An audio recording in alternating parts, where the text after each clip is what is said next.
Product provided by Nintendo. Oh, wait. Sorry, old habits, die hard, something like that. Anyway, I bought Astral Chain with my own money. This is actually the first time in a long time that I've bought a Switch game physically. The last one was Starlink Battle for Atlas, which was a long time ago.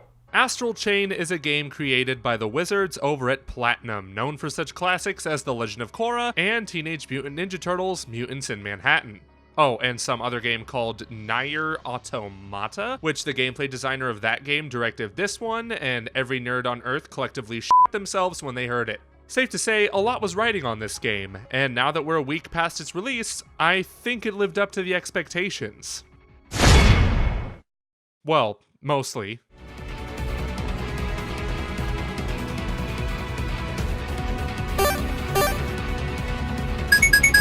If you've never heard of Platinum Games before Astral Chain, just know that action games are their bread and butter, as long as they're not licensed.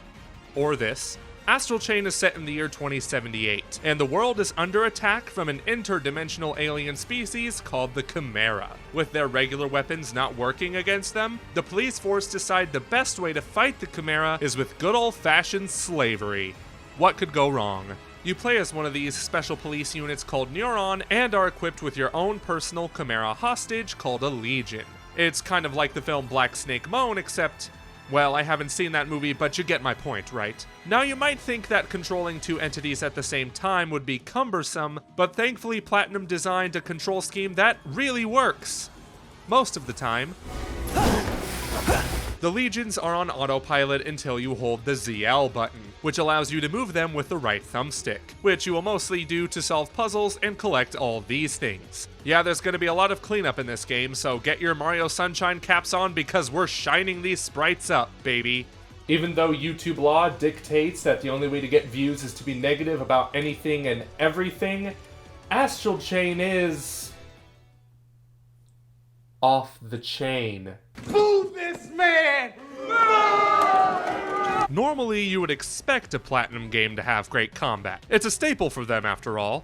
Well, yes, but have you played Mutants in Manhattan? But really, Astral Chain's gameplay is hands down the best part of the entire experience, which is great because it fills up about 80% of the entire experience. Throughout the game, you will collect up to 5 legions, each with their own unique weapons, skill trees, abilities, and so on. Not only will they serve you well in combat, but in puzzles as well. We'll talk about the puzzles later because oh boy. I was honestly a little worried about having to use multiple legions during combat because I expected to use 1 or 2 legions more than the rest. While this was partly true in relation to how often I would upgrade certain ones, swapping between them is as easy as pressing the Y button, so every bro I owned got in on a piece of that action. Did I mention this game as action? Because it does, and it's damn good. Unlike some other Platinum games, Astral Chain feels like it has a little bit more weight to it. In Bayonetta, for example, playing as her felt like controlling a feather, which I guess makes sense considering she's a witch, and witches can do all kinds of crazy flips and shit.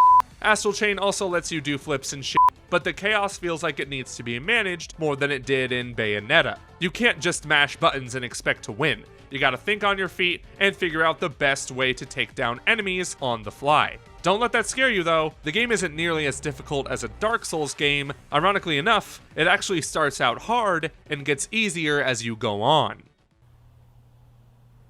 If only real life were like this.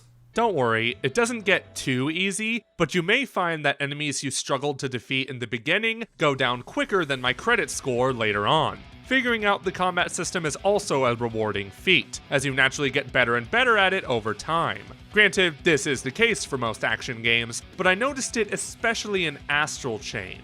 I'll admit, the first 1 or 2 hours of this game were kind of a drag for me. A lot of that was due to a ton of exposition, but it was also a struggle for me to figure out the combat system. However, as I continued to play, the game just kept growing on me. I love how fun the combat is, and I look forward to every new battle I'm about to face. They should have called this game Astral Pain, because I sure as hell bring it to all my enemies.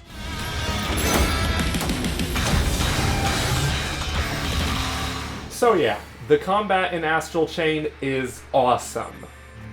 As for the rest of the game... For one, the story. To put it lightly, I could care less about it. The concept is cool, sure, but I just couldn't give a crap about any of these characters, let alone my own silent protagonist. Why are silent protagonists still a thing, guys? They're dumb. You could maybe argue that story wasn't a focal point of this game, and I would believe you if it weren't for the game's abundance of cutscenes after cutscenes. Sometimes there aren't even cutscenes, just two characters standing there talking. It got to the point where now I'm just skipping dialogue. Oh, calm down, I read the subtitles, I'm not a monster. And then there is this nightmare. This here is where we keep the technical division. Begone, demon.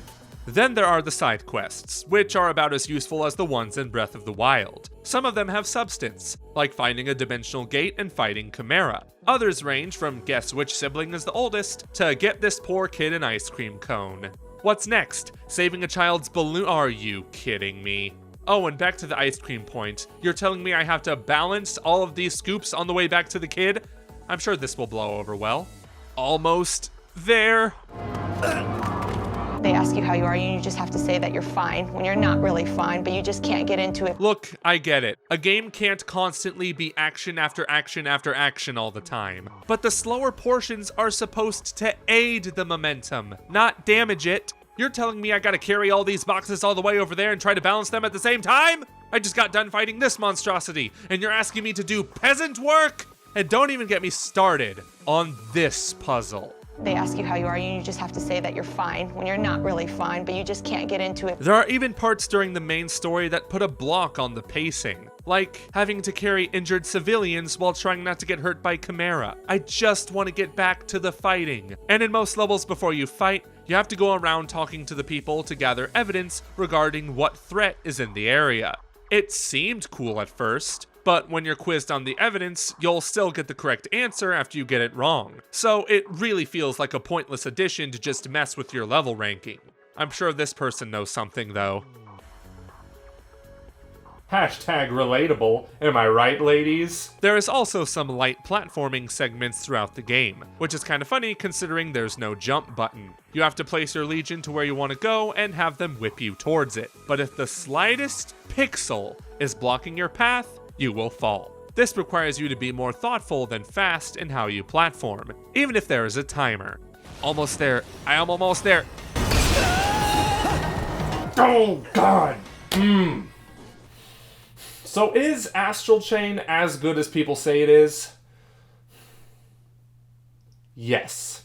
The issues I have with Astral Chain are not game breakers by any sense of the word. Are they annoying at times? Absolutely. But you see, the rest of the game is so damn good that it makes the game's problems less problematic, if you will. And I think most people agree with me when I say that Astral Chain isn't perfect, but what it does right, it does right. The combat is just as fun as it is rewarding, and the concept of using legions to your advantage in fighting, traversal, and puzzle solving are executed really well, even if some of the puzzles are irritating. But if you own a Nintendo Switch, should you buy Astral Chain? It depends on what you're looking for.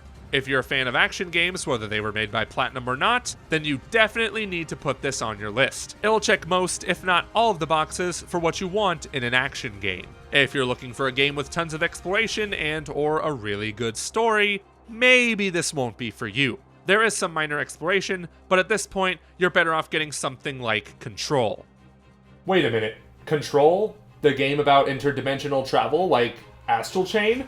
Come to think of it, Astral Chain is a play on the word astral plane, which is also in Control, and they look very similar with blocks and stuff everywhere. And also, both of these games came out on the same week. This can't be a coincidence. This can't be a coincidence. Hey, thank you so much for watching this episode of Ferris Wheel Pro. If you liked what you saw here, be sure to subscribe and hit that notification bell to know when I come out with another video about video games and whatnot. Special thanks to Justice to Free and Stephanie Ferris for supporting me on patreon.com/FerrisWheelPro. In the meantime, thanks again for watching. This is Joey Ferris, and I'll see you on the next ride.